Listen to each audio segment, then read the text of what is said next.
Hey, do you have tranny problems? Me too. So on today's app, I'm gonna show you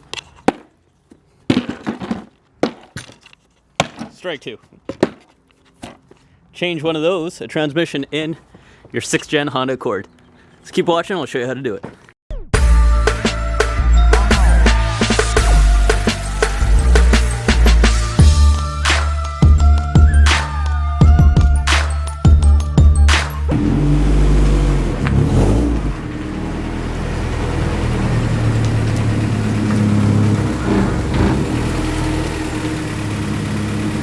Alright boys, today's the day we're gonna put the trans swap in the Accord. Gonna get that oily, musty looking ass one out of there. And what we got here, so that's a stock F23, made it to an H22 for these Honda nerds real quick. This one is an M2Y4 out of a 5th gen Prelude. And as you see, there's no cross pin in it. This one is an LSD, it's a OBX one I wanna say, so I cleaned it all up, I had to paint it sitting there.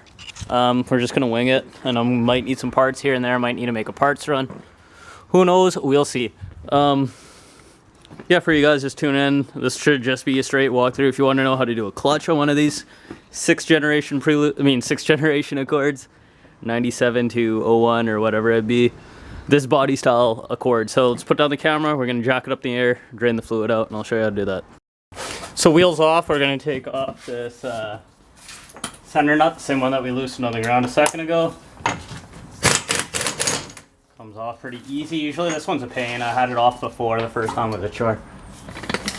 Next we got the shock fork.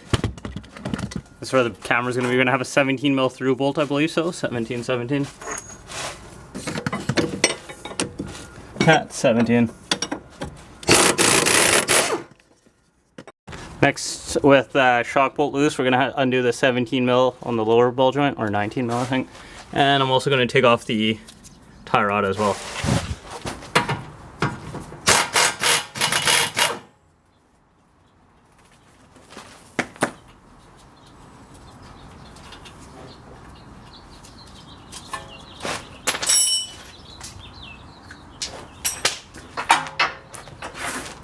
They're all 17s. Yeah, 17 on everything.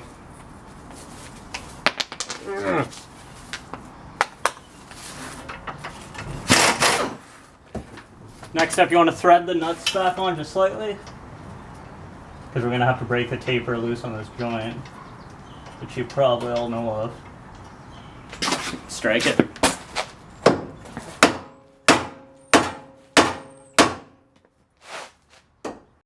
Right, just draining the oil. It is the one that has a hex head. 1 second.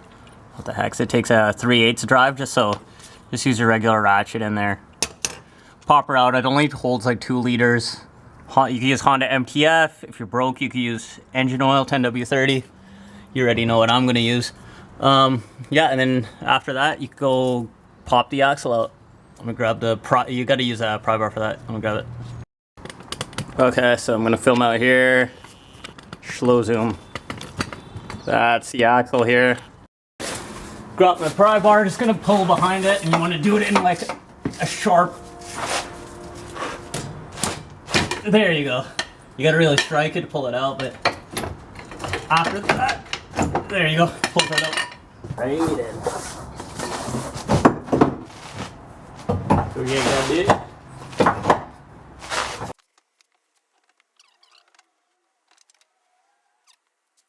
I got the axles out, do whatever on the top. First up, I'm going to just go the negative side of the B3, because we're going to be dealing with the starter, and the starter has that live pot on it, right? So, don't want to dick anything.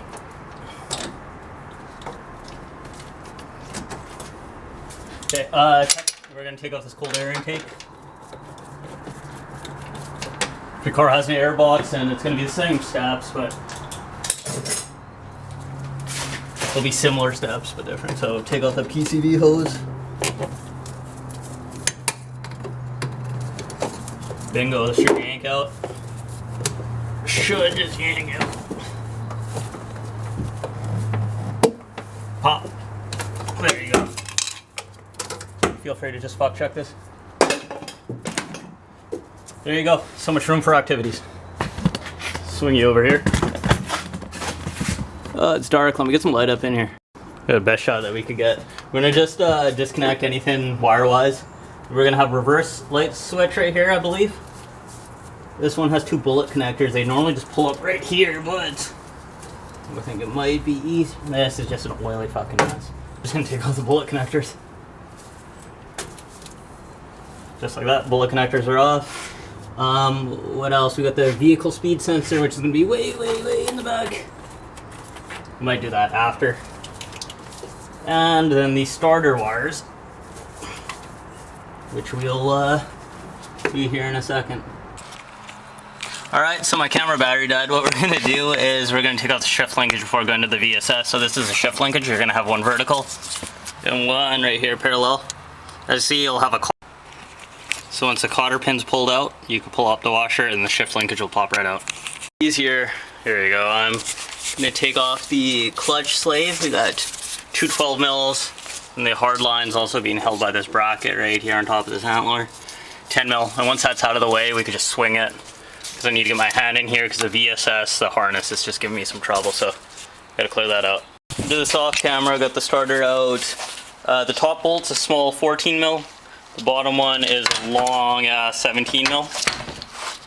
And to get off this big starter positive was just a, I think it was 14 mil stud for the power. And then this one was just a spade connector. That's what actually, when you turn your key, turn to the starter. What also was on the starter was, now that it's out off the way, was 1 starter hold down bracket and 1 body ground. So I just swung those up out of the way. Now we got more room to work out. I'm gonna set up a light so y'all can see better. So this is how the tran's looking. It's pretty empty now. Starter out of the way, the clutch master out of the way. The VSS was way back there. It's not actually way back there, I'm exaggerating. You could see it though, it is that guy right there. So what I did, I had to press it, the tab with my hand, and then use a long ass screwdriver just to lift it. Don't be pulling on the harness, you'll pull it out. So that's everything connection wise. There's not much up here. I'm going to undo this front mount. I'm going to take the bracket out and the mount off completely.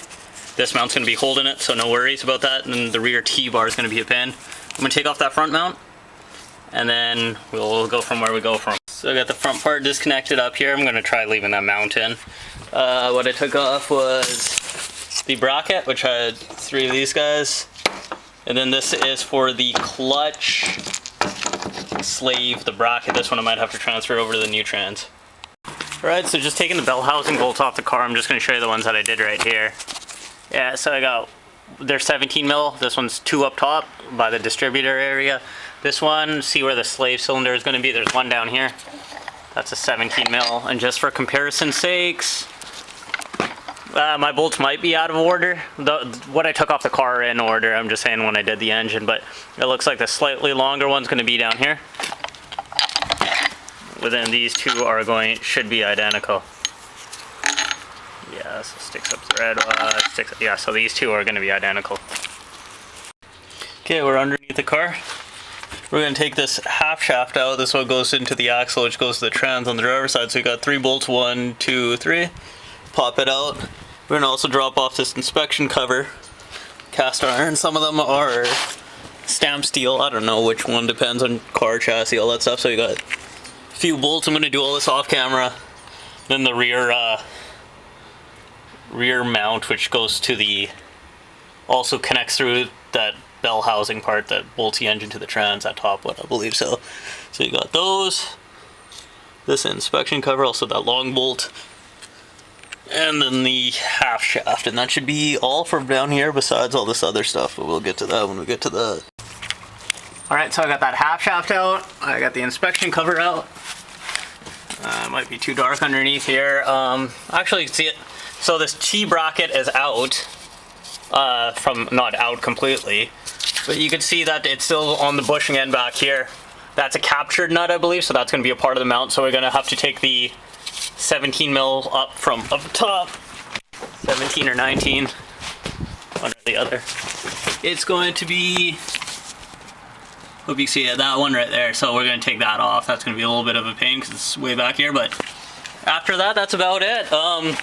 We got to take this mount out afterwards. then that cross member is going to get in our way. What I'm probably going to do is I'll drop the whole thing out, just impact it, buzz it right out, because nothing's holding it besides the radius arms and this little cross section here. So I'll do that. Back with the new camera. I don't know where we left off. Everything's off. Mount's holding it. We're going to drop the, let's see, this radius arm with the front subframe and this little crossbar. So we got 1, 2, 3 bolts here. These two are giving us a lot of problems, so we soaked it, had to hit it with the impact.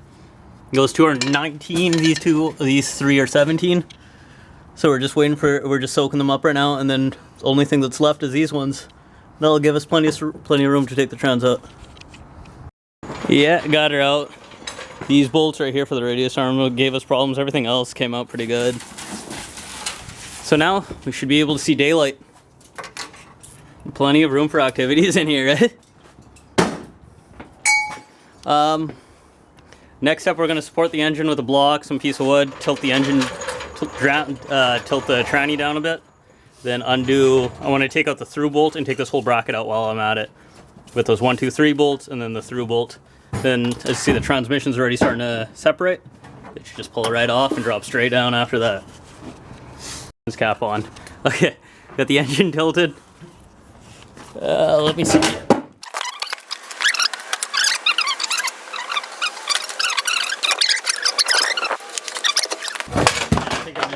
That's fine, don't worry about it. And that's how you do it.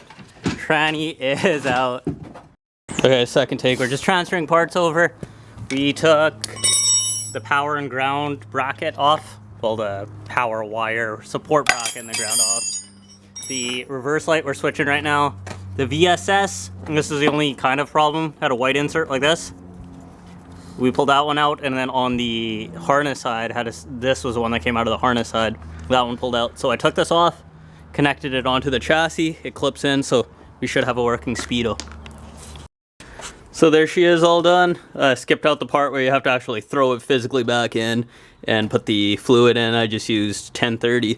But yeah, that's how you do it. I'm doing some extra work here and some other stuff because it's a long weekend. We live in that ranch life. That's pretty much it. So if you guys liked it, let me know. Subscribe to the channel, helps me out. Thanks for watching, and I hope you learned something.